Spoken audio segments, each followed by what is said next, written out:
एक छोटा सा गांव था, नाम था सुकूनपुर।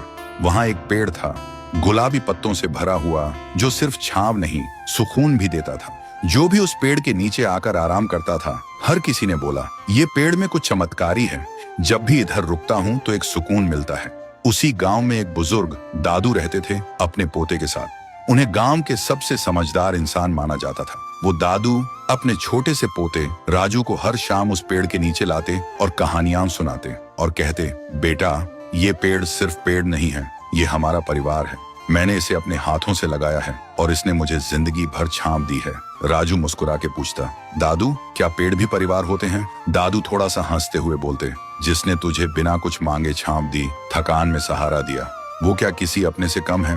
तभी पेड़ से पत्तियां गिरने लगती हैं, जैसे वो खुद सुन रहा हो, जैसे उसकी सांसें भी कहानियों में चल रही हों। वक्त गुजरता गया, दादू बूढ़े हो गए और एक दिन दुनिया छोड़ गए और राजू भी अकेला उदास हो गया था। अब राजू हर दिन उसी पेड़ के नीचे लेट कर रहता था। एक दिन वो आंखों में आंसू लेकर पेड़ को देख के बोलता है, दादू, आइए ना, मुझे कहानी सुननी है। मैं खुद को बहुत ही अकेला महसूस करता हूँ। तभी पेड़ बोलने लगता है, राजू, तू अकेला नहीं है, मैं हूं ना, तेरा परिवार। राजू चौंक जाता है और बोलता है, तुम कैसे बोल सकते हो?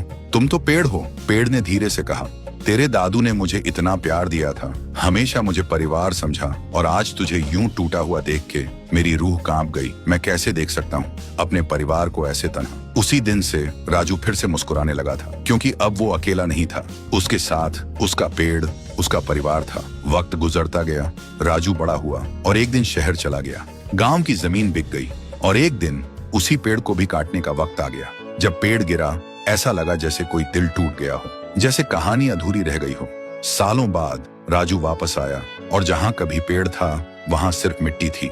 देखते ही उसके आंसू बहने लगे। उसने धीरे से कहा, दादू, आपने कहा था ये पेड़ मेरा परिवार है, लेकिन मैंने ही इसे छोड़ दिया था।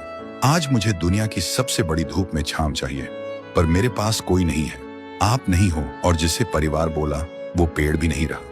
राजू फिर से अकेला हो गया, लेकिन तभी जमीन की मिट्टी में से आवाज आई, राजू, मत रो, मैं हूं ना, तेरा पेड़, तेरा परिवार। तुझसे दादू की हर कहानी सुनी, तेरे हंसने की गूंज मेरे तन में अब भी घूमती है। मैं गया नहीं हूँ, मैं तेरे साथ हूँ। जब तक तू मुझे याद रखेगा, मैं तेरे साथ जीता रहूंगा। राजू चौंक गया, आंखों में आंसू पर एक हल्की सी मुस्कान।